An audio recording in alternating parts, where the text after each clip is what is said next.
Una entrevista memorable. Luego dijo a Tomás: «Pon aquí tu dedo y mira mis manos, y acerca tu mano y métela en mi costado, y no seas incrédulo, sino creyente». Entonces Tomás respondió y le dijo: «Señor mío y Dios mío». Juan 20, 27, 28. Todos nosotros somos propensos a caer en un malsano estado de corazón, no porque seamos inconversos y ni siquiera porque seamos falsos para con Cristo, sino simplemente debido a nuestra debilidad natural.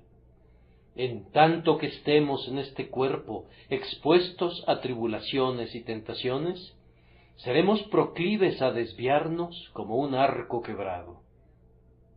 Tomás era un leal seguidor de Jesús. Amaba a su Maestro.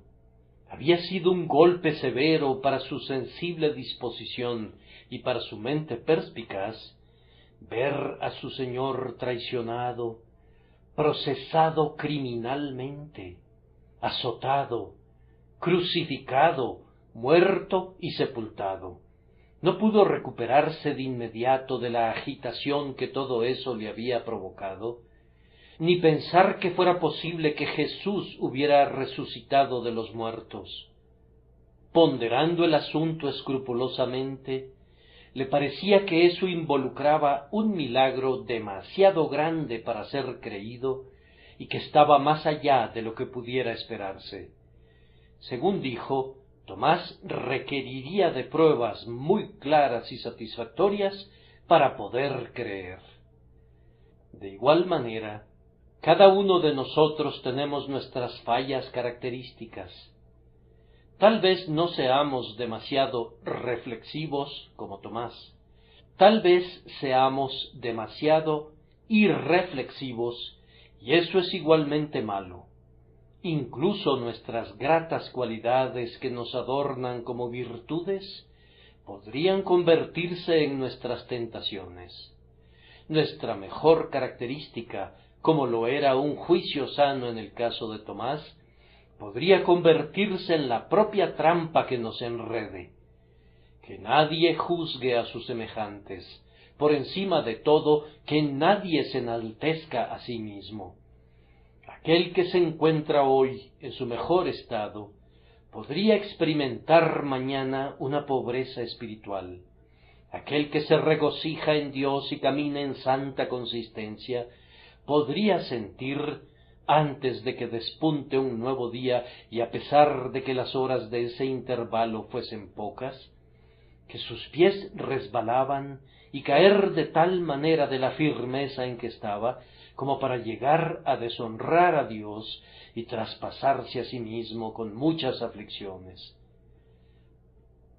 Que Dios nos conceda que nuestra meditación sea para el consuelo de algunas personas presentes, mientras procedemos a considerar al Señor y al siervo, a Jesús y a Tomás, mirando estrechamente las acciones de ambos. El primero que ha de captar nuestra atención es el Maestro. El Maestro ante la presencia de un discípulo incrédulo que lo había tratado con no poca insolencia y temeridad. Cuán exquisitamente conmovedora es su mansedumbre. ¿Le reprocha algo a Tomás? ¿Acaso hay indignación en su tono? ¿Hay petulancia en su reprensión? ¿Acaso exclama: «¿Cómo te atreves a dudar de que estoy vivo?» ¿O acaso se dirige a él con alguna frase hiriente, preguntándole: «¿De dónde provino la impertinencia de hablar de meter tu dedo en mis heridas e introducir tu mano en mi costado?» Siervo indigno, a partir de este momento te repudio por haber hablado tan irrespetuosamente de tu Dios y Señor. No, muy lejos de todo eso. Más bien aborda a Tomás en su propio terreno, considera sus debilidades y las enfrenta precisamente como lo que son, sin una sola palabra de reproche excepto hasta el final, e incluso entonces lo expresa de manera muy amorosa. En verdad, toda la conversación fue un reproche, pero tan velado por el amor que Tomás difícilmente podía pensar que lo era. Le habla como si no hubiese ocurrido nada que resultara ofensivo, nada que por su insolencia hubiera ocasionado algún distanciamiento. Reflexionen por un momento en la misericordia que nuestro Señor debe de haber mostrado y la bendita paciencia que debe de haber ejercitado para tratar con mansedumbre a Tomás. ¿No debería haber sabido por el Antiguo Testamento que el Cristo resucitaría de los muertos? ¿No le habían sido recordadas por su Maestro una y otra vez las profecías que hablaban acerca de la muerte de Cristo y de la gloria que vendría después?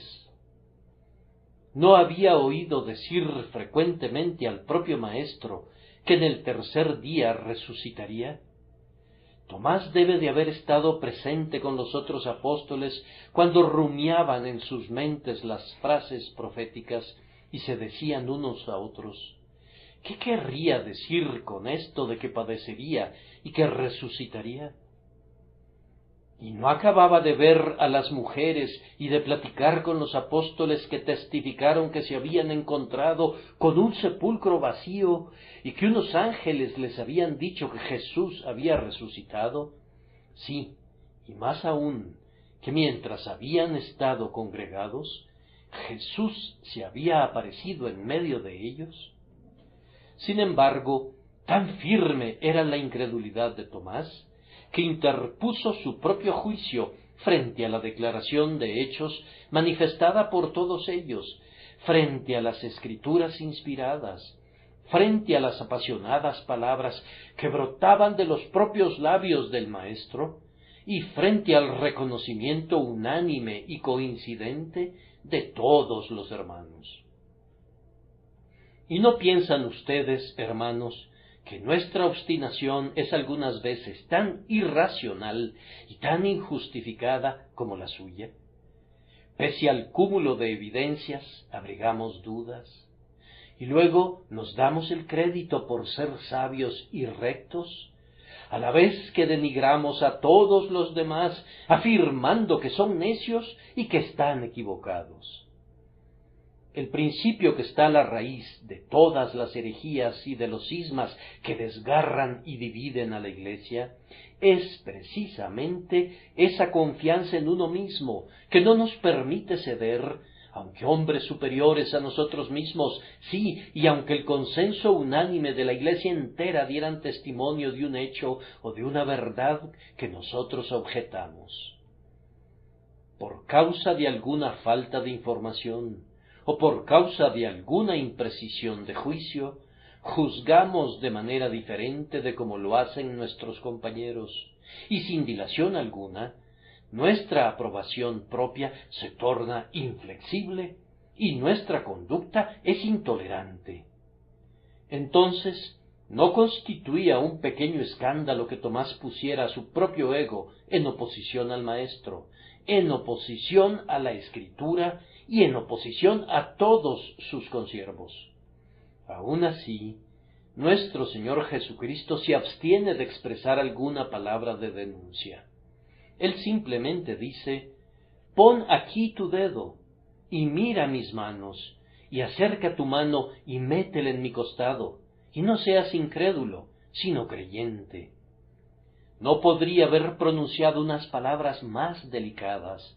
Le responde sin hacer ningún reproche. Esa benignidad y esa tierna misericordia que David solía cantar antaño fueron en verdad mostradas por nuestro bendito Redentor.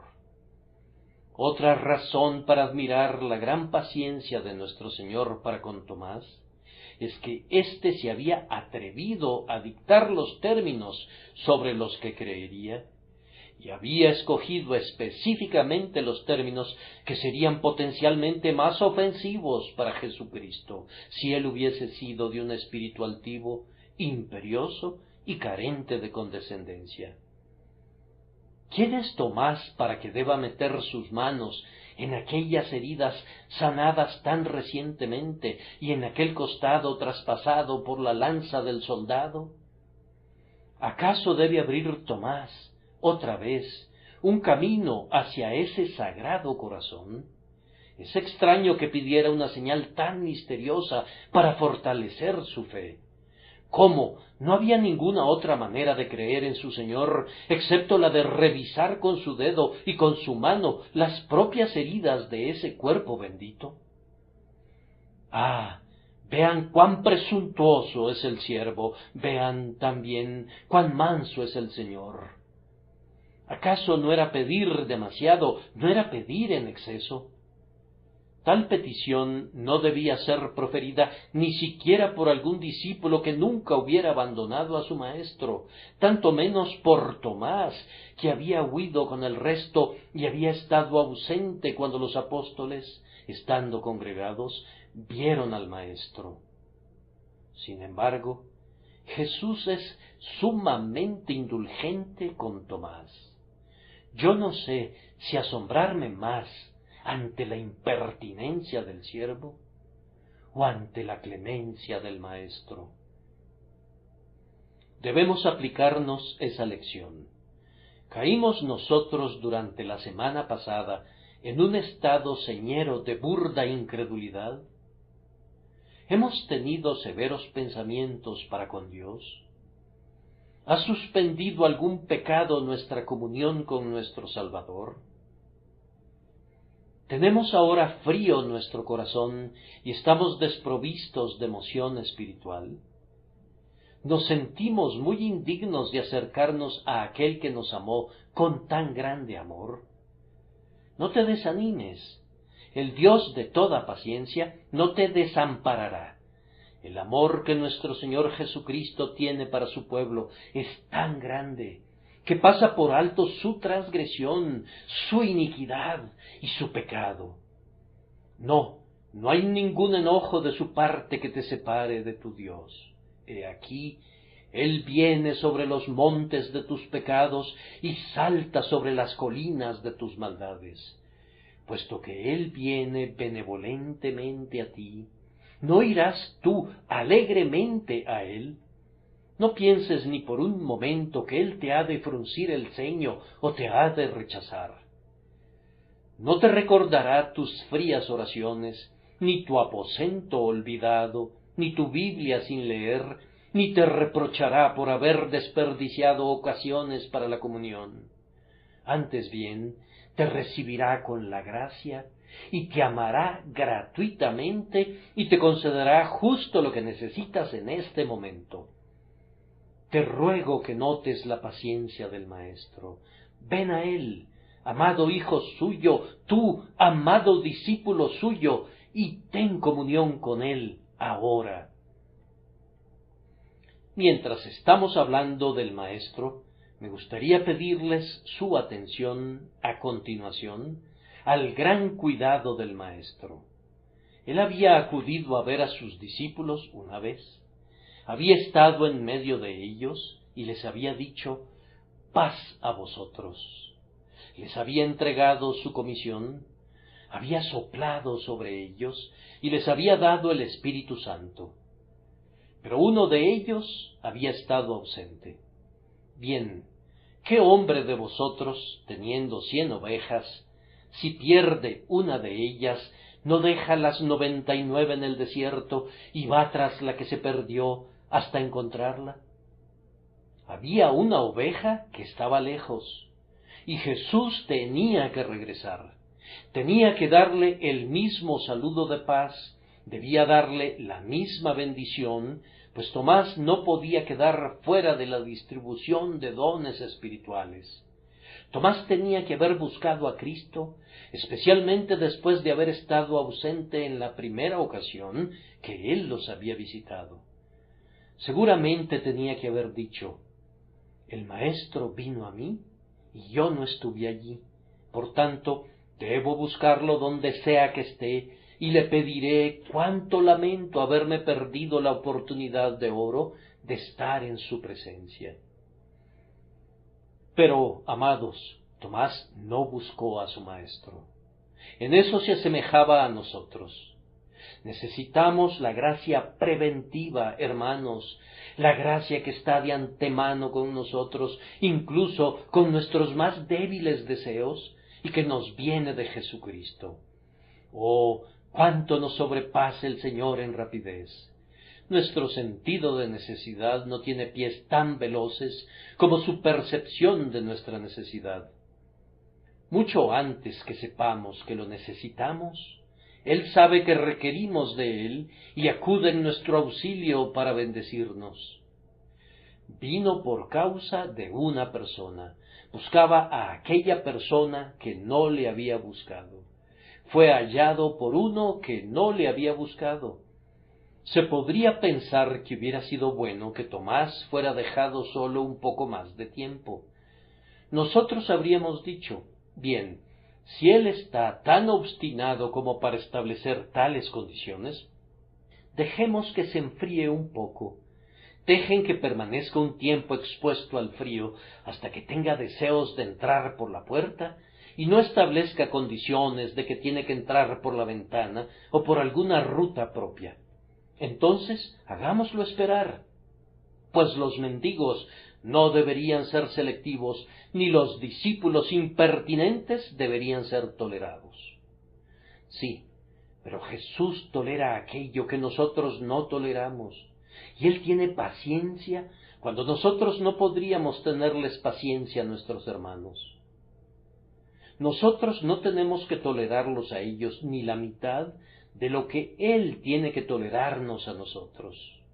Aunque Tomás podía haber sido abandonado y merecía ser abandonado, con todo Jesús vino a él porque sabía que venir a verlo sería mucho mejor que dejarlo en el abandono. Entonces, discípulo, no te digas a ti mismo, no me puedo acercar a la mesa de la comunión esta noche, pues no me siento apto. No me voy a esforzar por tener comunión con Cristo, no siento que mi alma pudiera disfrutarlo. No, por el contrario, no te haría ningún bien quedarte lejos. ¿Acaso te apartarás del Maestro? ¿Rehusarás los símbolos de su muerte?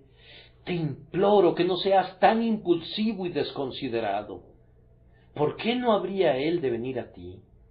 Antes de que ese pan sea partido, podrías haber experimentado un deleitable cambio en el estado de tu corazón, y con agradable sorpresa podrías exclamar como Tomás, Señor mío y Dios mío.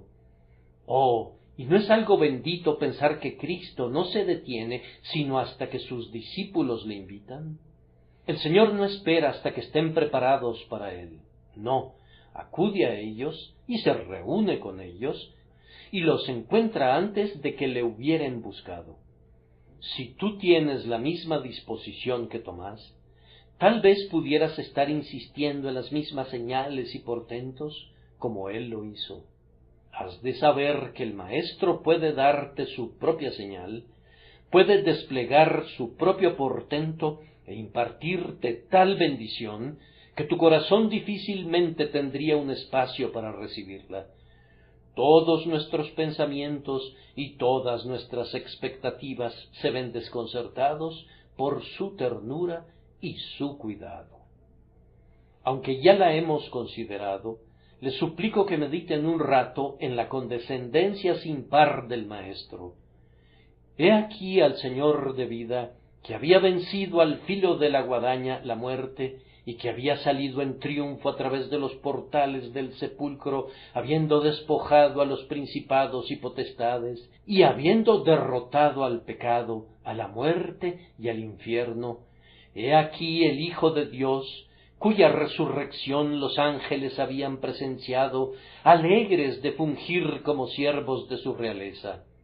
He aquí ese Señor. ¿Qué piensan ustedes? Tuvo que desvestirse para complacer a un desobediente e incrédulo discípulo. Sí, tuvo que desnudarse. No era suficiente que mostrara sus manos. Eso hubiera sido amabilidad.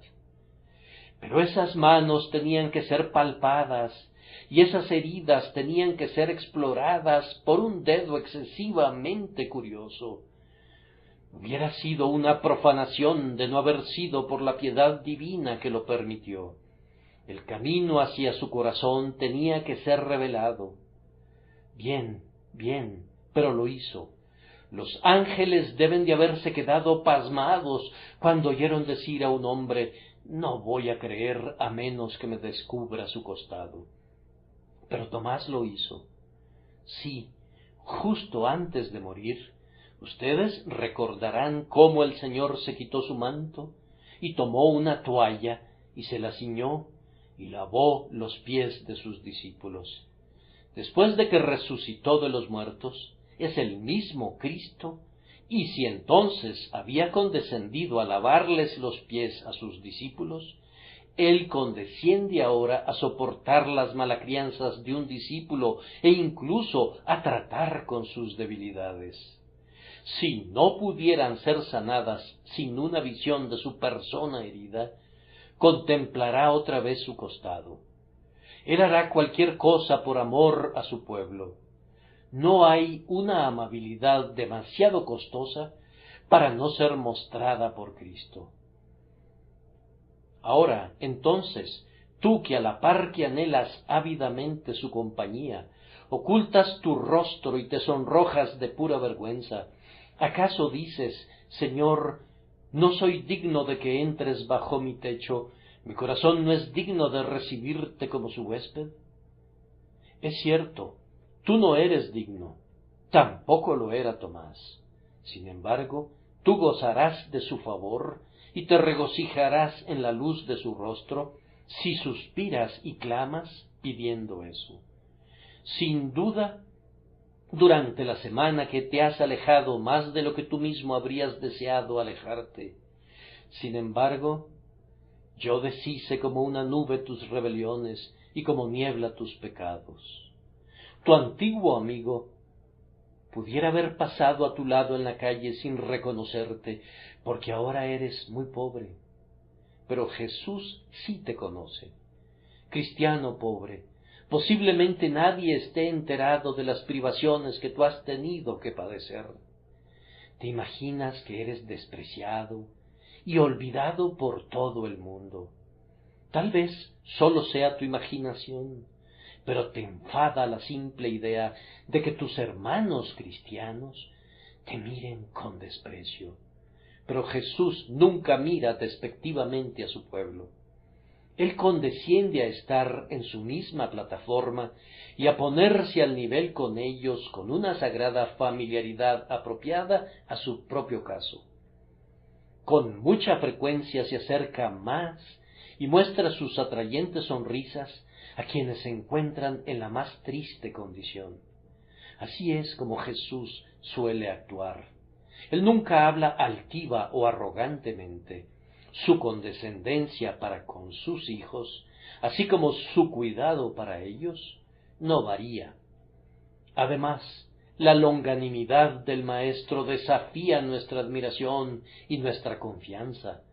Cuando Tomás hubo recibido lo que pedía, fácilmente se habría conjeturado que sería relegado a una segunda clase de discípulos.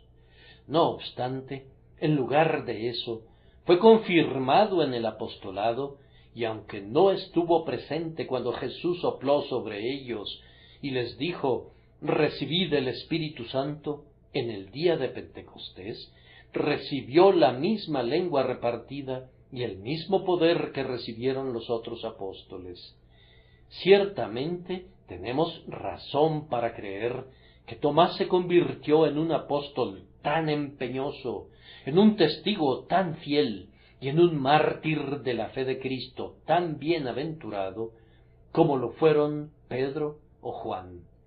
El Maestro no escatimará su bondad porque nosotros demostremos una y otra vez nuestra bajeza. No, amados, Él nos dará según nuestra habilidad de recibir. Si no somos capaces de recibir hoy, Él acrecentará nuestros deseos y expandirá nuestras capacidades para que mañana seamos capaces de tomar de su plenitud y gracia sobre gracia. Vengan entonces ustedes, almas hambrientas y famélicas, ustedes, creyentes que se están acercando a la penuria y a la bancarrota espiritual, acérquense en el espíritu del amor a Cristo, que está tan ciertamente presente con nosotros en este lugar, como lo estuvo con ellos en aquel aposento donde se encontraban reunidos los 12. Acérquense en espíritu y en verdad a Él, y sus almas serán enriquecidas para su propio beneficio y para la gloria de Dios. Y ahora tengo que decir unas cuantas palabras acerca de el siervo. Tomás, impactado por el conocimiento que tenía el Señor de lo que pasaba en su corazón, y sobrecogido por la manifestación de la presencia del Maestro y de su poder, exclamó: «Señor mío y Dios mío». Estas 5 palabras están llenas de significado. Permítanme intentar interpretarlas para ustedes. Primero, eran una expresión de fe. Tomás hace ahora un reconocimiento de la fe que negó en el pasado. «No creeré», dijo él, «a menos que, y a menos que, y a menos que». Ahora Tomás cree mucho más de lo que creían los demás apóstoles. Por tanto, lo declara abiertamente. Él fue el primer teólogo que enseñó la deidad de Cristo a partir de sus heridas, y desde entonces ningún teólogo ha sido capaz de ver la deidad de Cristo en su humanidad herida y resucitada de los muertos. Tomás hizo eso.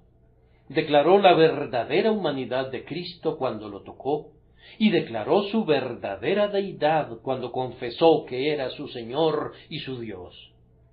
Tomás llegó a los hechos lentamente, pero tenía una mente incluyente, y cuando finalmente llegó a la convicción, la captó enteramente en todas sus implicaciones. Pedro hubiera sido impetuoso y habría saltado a una conclusión, pero Tomás debía considerar las circunstancias, sopesar el testimonio, analizar, juzgar y comprobar las evidencias antes de reconocer alguna verdad. Cuando su juicio producía un asentimiento, era firme. No había dudas. Entendía la verdad a la que se adhería mejor que otras personas. Deleitable en el oído de Cristo, hermanos míos, es la expresión de nuestra fe. Ninguno de nosotros debe titubear al repetir mentalmente la declaración de fe en aquel que vive y estuvo muerto, mas he aquí que vive por los siglos de los siglos. Es muy apropiado que algunas veces hagamos lo que los católicos llaman actos de fe. Quiero decir que en santa contemplación y en quieta meditación declaremos delante del Señor que creemos en los hechos que nos son dados a conocer y en las doctrinas que nos han sido entregadas. Creemos que Jesús es el Hijo de Dios, cuyo nombre sea por siempre adorado, que existe por sí solo y que está lleno de poder y de gloria.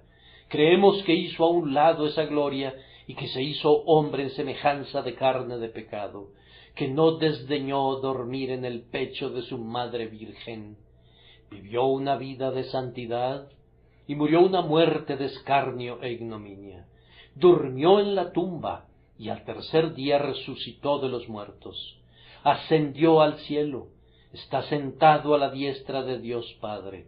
Reina sobre todas las cosas para su pueblo, teniendo poder sobre toda carne para dar vida eterna a todos cuantos el Padre le ha dado. Pronto vendrá a juzgar a los vivos y a los muertos. Él reinará en medio de los hijos de los hombres. Ha de sentarse en el trono de su padre David.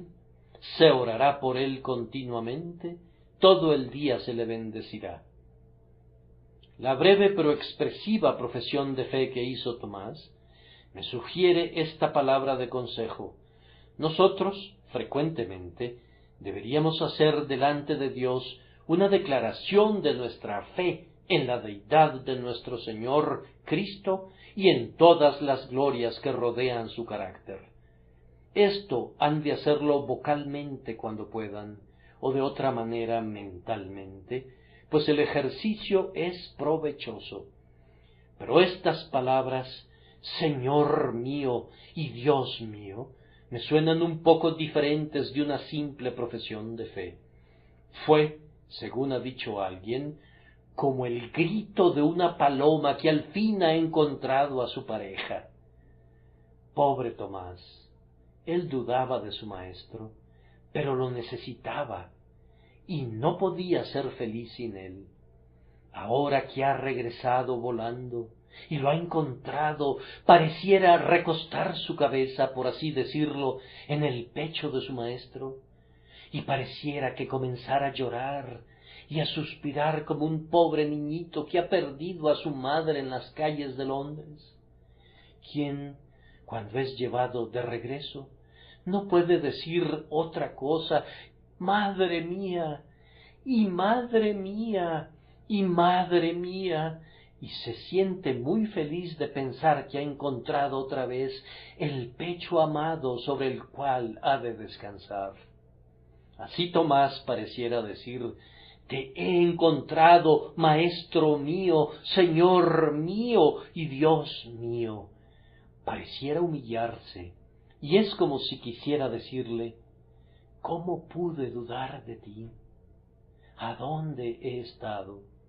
¿En qué he estado pensando? ¿A qué me ha conducido mi mente obstinada? ¿Qué fue lo que dije? ¿Qué fue lo que pedí? ¿Cómo pude ser tan impertinente? Señor mío y Dios mío, tú has perdonado todo, y en tu presencia expreso estas pocas palabras gimiendo: «Yo soy tu siervo necio, tu insensato siervo, y tú eres mi bendito maestro, mi maestro condescendiente, mi Señor y mi Dios».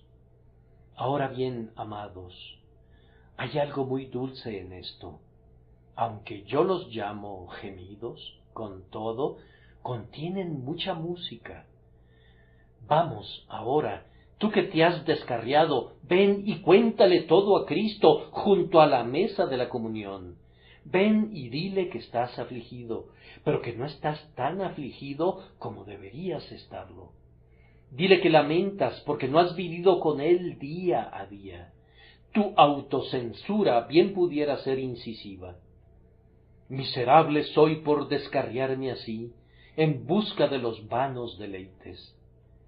Penitentemente lamenta delante de Él por haber sido embelesado de tal manera como para apegarte a las cosas de abajo y desprenderte de tu Dios y Salvador.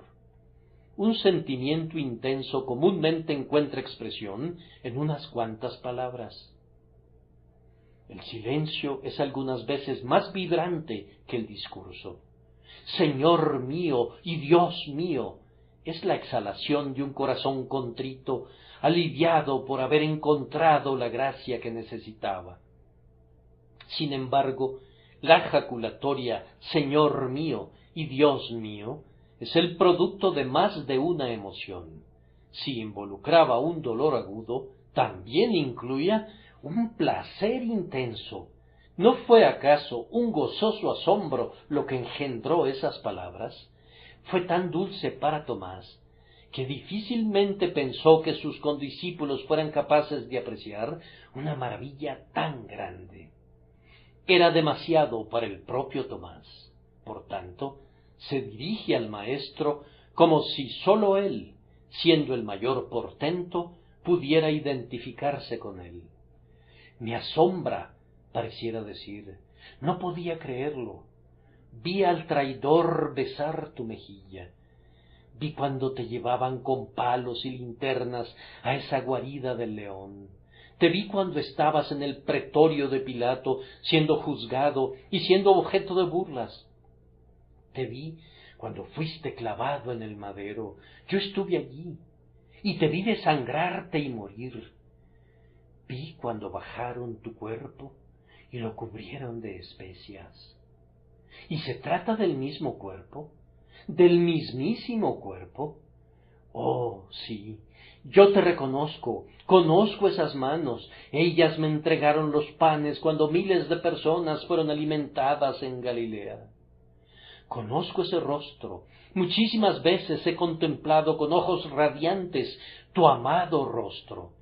Conozco ese costado, es el mismo costado que vi atravesado por el soldado y lo conozco. Es el mismo, eres tú mismo, tú mismo, tú mismo el Cristo resucitado. Oh, portento de portentos, no puedo decir nada menos ni nada más, Señor mío y Dios mío. Bien, ahora el santo asombro, amados, no es un tipo insignificante de adoración. Tal vez no sea una parte insignificante de la adoración del cielo. Me encanta ese verso que cantamos. Entonces, permítanme remontar la vía estrellada a los mundos refulgentes del día sin fin y cantar con arrobamiento y sorpresa tu misericordia en los cielos. ¿Acaso no será una sorpresa cuando lleguemos allá? Aunque, en verdad, no veremos nada en el cielo excepto lo que se nos ha informado al respecto en la tierra, pues será precisamente el mismo cielo del cual nos ha hablado Dios. Sin embargo, diremos que no se nos dijo ni la mitad, porque no entendíamos lo que oíamos, y no podíamos adentrarnos en el significado de las profundas revelaciones espirituales. Oh, cuánto asombro podría apoderarse de nosotros si realmente pudiéramos captar el pensamiento, y yo espero que lo captemos. Jesús me amó, y vivió y murió por mí, y ahora vive e intercede por mí. Oh creyente, ponte a ver a Cristo ahora con la óptica de tu mente. Míralo enaltecido ahora en los cielos supremos, aunque una vez fue desechado entre los hombres, y contempla con estupor el inefable esplendor de ese trono estrellado, rodeado de millones de los carros de Dios y de cohortes de mensajeros de fuego, todos en espera de obedecer su voluntad soberana. Al ver al hombre cuya cabeza fue una vez coronada de espinas, pero que ahora reclama la soberanía eterna desde el asiento más excelso disponible en el cielo, inclina tu cabeza con devoto asombro, póstrate a sus pies, y dando voz a tu arrobamiento, exclama, Señor mío y Dios mío. Y mediante una exclamación como esa, ¿acaso no renovó Tomás sus desposorios con Cristo y su positiva consagración a su servicio? Señor mío eres tú, dijo él, y yo soy tu siervo. A partir de ahora tú eres mi Dios, y yo soy tu adorador en tanto que viva. Amados, hace años, algunos de nosotros fuimos unidos espiritualmente en desposorios con Cristo. Me daría por feliz si recordara aquellas benditas horas cuando mi joven corazón anduvo en pos de Él, y su bendito corazón de amor me fue revelado. No debemos olvidar aquellos tiempos, pues Él no los olvida. Él le dijo a Israel, me he acordado de ti, de la fidelidad de tu juventud, del amor de tu desposorio. Con cuánto entusiasmo cantamos, está hecha, la gran transacción está completada, yo soy de mi Señor y Él es mío, Él me atrajo y yo le seguí, alegre de obedecer la voz divina. Tal vez hayan transcurrido muchos años desde entonces, pero sean muchos o pocos, estoy seguro de que no hemos sido invariablemente fieles a esos votos y resoluciones. Nuestra memoria de Él no ha estado a la altura de su diligencia para con nosotros. Ahora, si el Señor viniera a ti de nuevo y te ofreciera un tiempo escogido de comunión con Él, ¿no sería una respuesta sumamente apropiada que nuevamente te entregaras a Él? ¿No deberíamos hacer esto con frecuencia? ¿No sería peculiarmente apropiada para la renovación de nuestro pacto con nuestro Señor y de nuestra consagración a su servicio la frescura de una íntima comunión? En la noche en que fueron bautizados, ustedes pudieron cantar sinceramente: el cielo excelso que oyó el solemne voto ha de oír ese voto renovado diariamente hasta que me incline en la última hora de la vida y bendiga en la muerte un lazo tan amado. Oh, que el Espíritu Santo de Dios te capacite ahora para decir en tu alma: Jesús, el desechado entre los hombres, a quien los grandes de este mundo no conocen, en cuya bendita persona y obra redentora no quieren creer, yo te tomo a ti, Señor mío, yo te reconozco como mi Señor. Tu pueblo será mi pueblo, tu Dios y Padre será mi Dios. Tu sangre será mi confianza y tu ley será mi regla. Tu amor engendrará mi amor. Tu vida será mi ejemplo. Tu gloria será el único propósito en pos del cual me esforzaré. Tú, oh Cristo, eres Señor mío y Dios mío. Así abundará tu fe y florecerán todas tus gracias. ¿Acaso oigo alguna tímida voz surgida de esta congregación que susurra una queja? Ah, no hay nada para mí. El predicador les está hablando a los discípulos. Cuando las puertas estén cerradas, yo me quedaré afuera como un forastero. No hay nada para mí. Yo soy un pecador. Oh, pero yo te digo que bastará que toques a la puerta y Jesucristo saldrá afuera por ti. Las puertas no están cerradas para mantener fuera de la presencia del Salvador a los pobres pecadores. ¿Necesitas tú que Jesús se revele a ti? Enaltecido en los más altos cielos, Él mira hacia abajo y te ve a ti ahora. Su voz te está llamando. Ven a mí y yo te daré descanso.